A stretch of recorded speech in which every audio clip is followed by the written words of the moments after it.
The Wuhan virus remains our top story. Over the weekend, it hit another grim milestone. The number of global cases so far in the pandemic breached the 300 million mark. As of 9 p.m. IST today, the case tally had touched 307 million.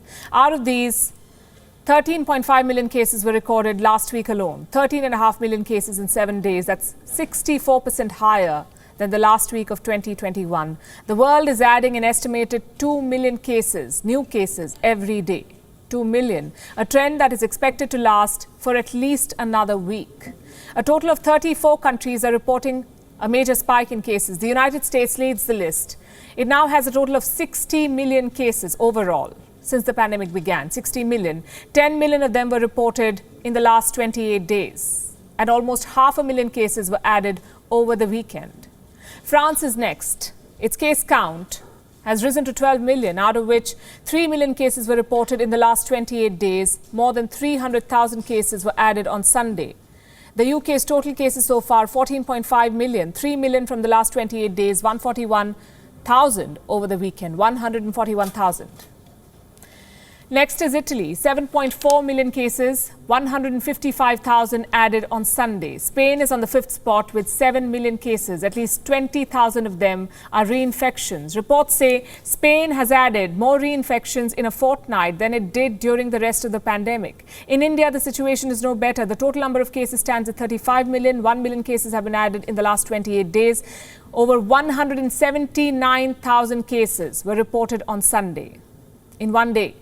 The highest number of new cases India has reported in one day since May 2021, 179,000. And the fourth consecutive day when the daily tally has stood beyond 100,000. Where are these cases being reported in India? Almost everywhere. 22,000 in New Delhi over the weekend, 19,000 in Mumbai. Bengaluru reported 9,000 new cases, Kolkata 8,000 and Chennai 6,000. What about deaths? 146 deaths in the last 24 hours. And this has taken India's cumulative death toll to 483,000 plus. 146. These may not be Omicron deaths only. Health experts say the death rate this time is expected to remain low. The variant is spreading faster, but it's not as lethal. India has rolled out booster shots today. It's administering third doses of the vaccine. They're calling it the precaution dose in India. Who is eligible for this dose? People aged 60 and above with pre-existing medical conditions, along with health professionals and other frontline workers. They all qualify. As Indians queue up to get a third dose, Israel is offering a fourth one.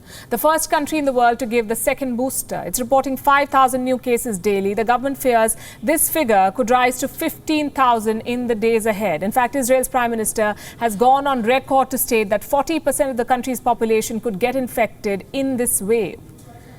The decision to roll out a fourth dose was apparently based on this estimate. Israel will once again be pioneering the global vaccination effort. Omicron is not Delta. It's a different ballgame altogether. We must keep our eye on the ball, act swiftly and decisively if we want to continue engaging and working with an open country as much as possible throughout this pandemic. In the United States, another disturbing trend continues. Children under the age of 5 are getting hospitalized, the only age group that is not eligible for a vaccine yet. There is no vaccine for children this young. An average of 600 children are being admitted to hospitals daily since last week, a trend that's not being reported elsewhere. The good news is that most of these cases are not severe. The bad news is that the virus is still mutating. Over the weekend, Cyprus discovered a variant with an ominous name, Deltacron. That's what they're calling it, a strain that combines Delta and Omicron. The scientists who discovered it say that the strain displays, quote-unquote, Omicron-like genetic signatures within the Delta genomes.